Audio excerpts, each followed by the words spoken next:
Assalamualaikum warahmatullahi wabarakatuh. Alhamdulillahirrahmanirrahim. Wabini nasta'inu ala umuri dunya wa din. Wassalatu wassalamu ala asyrofil anbiya'i wal mursalin sayyidina Muhammadin.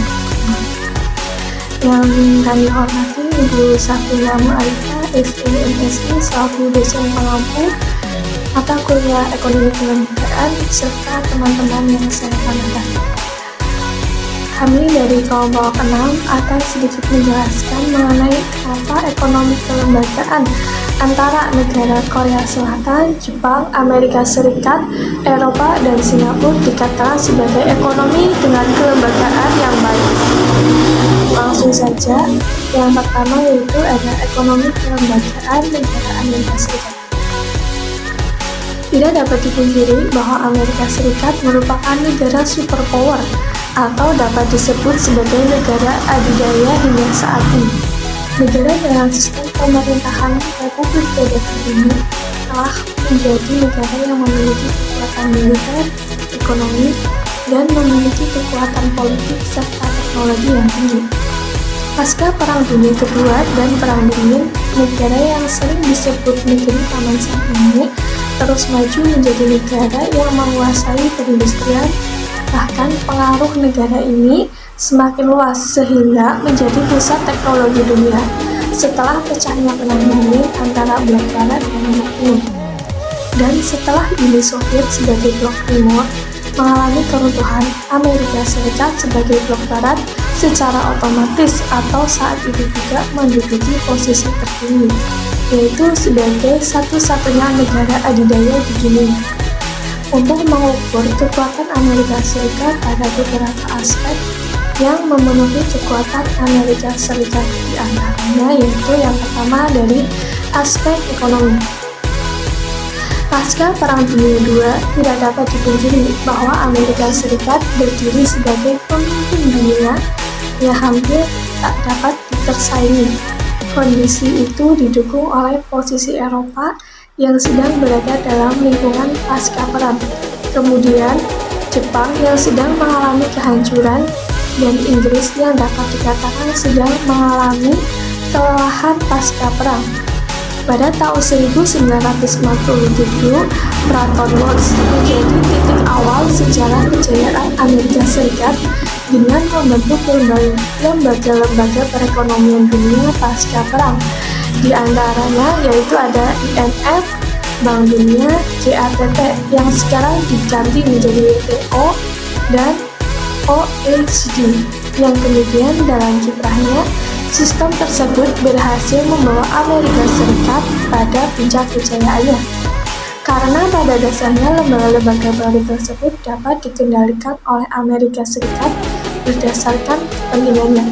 Selain itu, Amerika Serikat juga merupakan kreditor terbesar dunia yang memberikan pinjaman atau bantuan kepada negara-negara yang sedang berkembang atau miskin berupa Marshall Plan, dan Amerika Serikat juga memberikan bantuan Grants in Aid, yaitu bantuan ekonomi dengan memberikan kewajiban kepada negara yang diberikan bantuan untuk mengembalikan bantuan ekonomi tersebut berupa dolar atau dengan membeli barang-barang produk Amerika Serikat.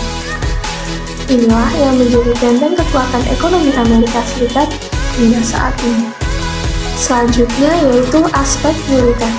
Pasca Perang Dingin dan setelah runtuhnya Uni Soviet sebagai rival terberat Amerika Serikat sehingga saat ini masih memegang posisi sebagai negara dengan kekuatan militer terbesar di dunia.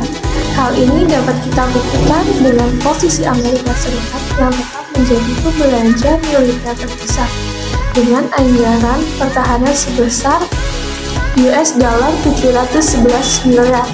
Selain itu, dominasi kekuatan Amerika Serikat dan sekutunya dalam tatanan unipolar dapat dilihat dari besaran anggaran militernya dalam beberapa tahun terakhir, dan besaran tersebut berada di kisaran 48% dari total anggaran militer dunia. Yang ketiga yaitu ada aspek politik. Berbicara soal politik, Amerika Serikat sejak tahun 1990-an hingga kini dibentuk oleh dua tradisi politik, yaitu realisme politik dan idealisme politik. Tradisi politik realisme yang berkembang di era Perang Dingin masih menjadi karakter politik Amerika Serikat. Tujuan utama politik ini dimaksud untuk melakukan politik pembandingan terhadap eksistensi Uni Soviet yang dinilai membahayakan supremasi kekuasaan Amerika Serikat di dunia. Sementara itu, tradisi idealisme politik yang tujuan utamanya yaitu diarahkan untuk melakukan ekspansi kebebasan atau demokrasi keseluruhan penjuru dunia, dimulai atau berkembang di era pasca Perang Dingin. Selanjutnya yaitu dari aspek sumber daya alam dan sumber daya manusia, di mana ia memiliki sumber daya alam yang melimpah seperti emas, batu bara, minyak, tanah yang luas dan subur, kemudian pertanian yang sangat luas serta didukung oleh sumber daya manusia yang besar dan berkualitas, sehingga mereka mampu mengolah kekayaan alamnya sendiri. Dan yang terpenting adalah Amerika Serikat mampu memainkan peran dalam segala hal yang dikencang konstelasi internasional. Walaupun dalam banyak hal langkah-langkah yang diambil, banyak menuai kritikan dari berbagai kalangan. Namun, tidak dapat dipungkiri bahwa semua hal yang menjadi aspek pendukung Amerika Serikat sebagai negara adidaya atau adikuasa merupakan cerminan atau representatif dari kualitas sumber daya manusianya. Amerika Serikat tergolong ke dalam negara maju pasca industri dan merupakan negara dengan perekonomian termaju di dunia, dengan perkiraan PDB 2012 sekitar 15,6 US dollar triliun sampai dengan 19% dari PDB global menurut kemampuan berbelanja pada tahun 2011.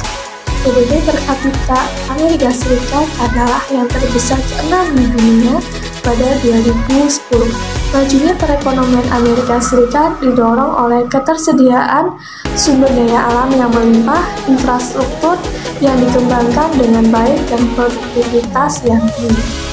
Amerika Serikat pada saat ini merupakan suatu negara dengan posisi negara yang berpotensi menjadi pesaing unggul Amerika Serikat, sehingga saat ini masih belum ada kekuatan yang mampu menggeser Amerika Serikat, karena Amerika Serikat merupakan negara sebagai superpower di dunia. Mungkin itu yang dapat saya jelaskan mengenai kenapa ekonomi lembaga Amerika Serikat dapat dikatakan baik. Untuk negara yang lain dijelaskan oleh saya. Terima kasih. Wassalamualaikum warahmatullahi wabarakatuh.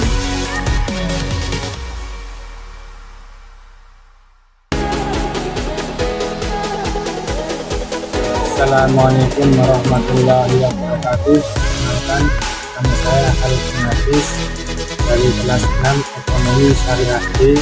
Saya di sini akan menjelaskan tentang negara Korea Selatan, mengapa Korea Selatan merupakan contoh kelembagaan yang baik dan mapan.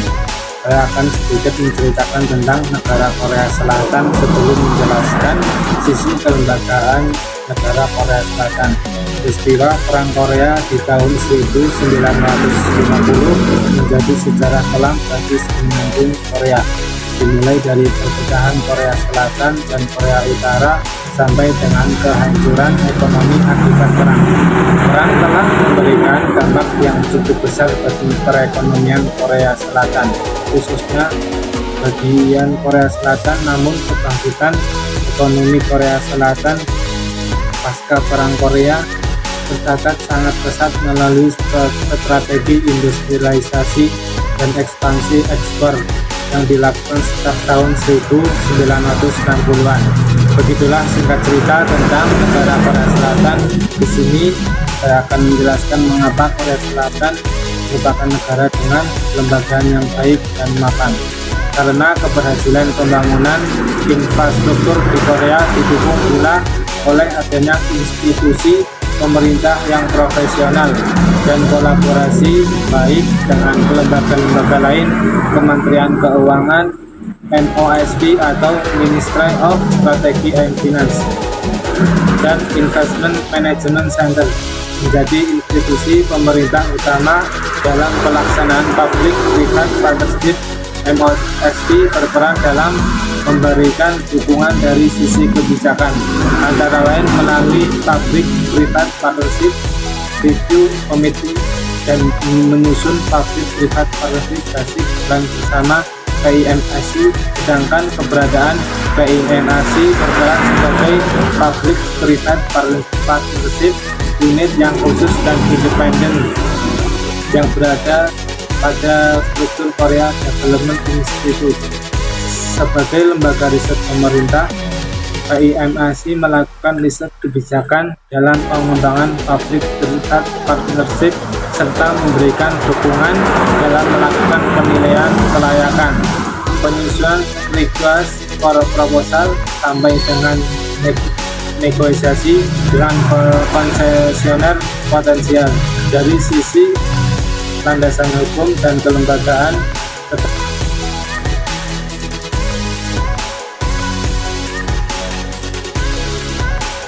Assalamualaikum warahmatullahi wabarakatuh. Saya Kenny Nisa di 1913-2024 ingin menjelaskan mengenai mengapa negara Jepang merupakan contoh negara dengan kelembagaan yang baik atau mapan. Jepang merupakan salah satu negara yang dianggap paling sukses dalam membangun perekonomiannya. Kemajuan tersebut tidak muncul begitu saja, melainkan melalui berbagai kebijakan yang dinilai mampu mempercepat pertumbuhan perekonomian Jepang atau mempertahankan tingkat pertumbuhan ekonominya. Salah satu kebijakan yang dibuat oleh Jepang yaitu dengan cara penyaluran bantuan luar negeri Jepang atau yang bisa disebut dengan sebutan ODA atau Official Development Assistance, dan kebijakan lainnya yaitu kebijakan penyaluran investasi ke berbagai wilayah regional. Kebijakan tersebut merupakan dua kebijakan yang saling mendukung, di mana investasi yang melalui perdagangan sebagai salah satu sumber penerimaan Jepang yang otomatis menjadi salah satu sumber pendanaan bagi keberlangsungan ODA, serta peranan ODA sebagai pendukung dan pelancar investasi Jepang di sejumlah negara, yang dimana keduanya merupakan stimulus bagi ekonomi Jepang.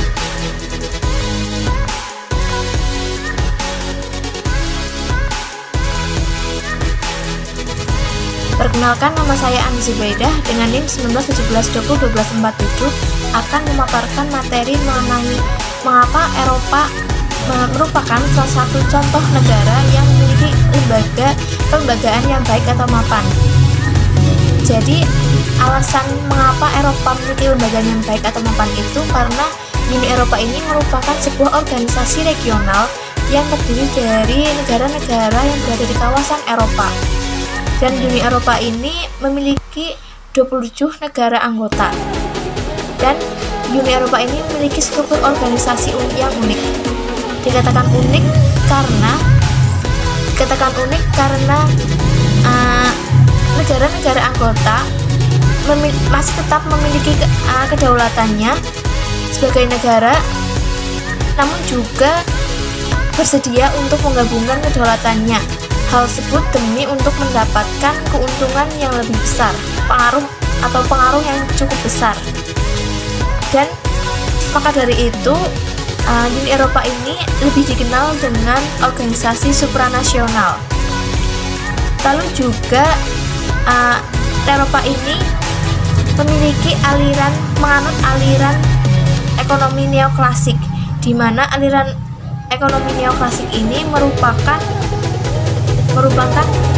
kelanjutan dari aliran ekonomi klasik yang dipelopori oleh Adam Smith. Jadi aliran ekonomi neoklasik ini yaitu aliran di mana pemerintah itu tidak memiliki campur tangan dalam urusan ekonomi, dan juga penggunaan matematika dalam menganalisis ekonomi.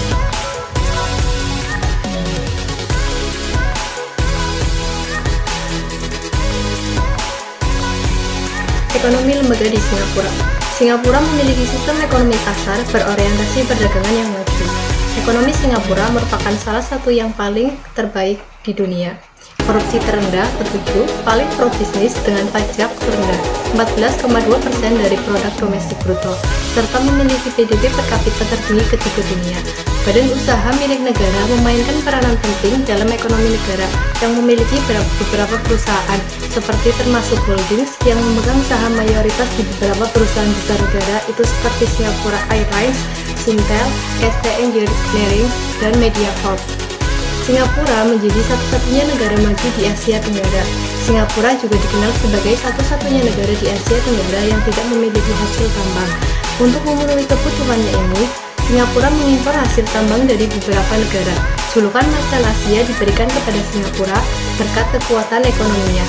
Bahkan negara ini merupakan salah satu pusat perekonomian terbesar di Asia Tenggara. Bisa dikatakan, jika majunya perekonomian Singapura menyebabkan negara ini menjadi salah satu negara maju di dunia. Singapura bisa menjadi negara maju walaupun sumber daya alamnya sedikit. Hal ini karena Singapura mengandalkan seluruh sektor ekonominya pada bidang industri dan jasa. Beberapa contoh diantaranya pariwisata, perbankan, serta elektronik. Terima kasih.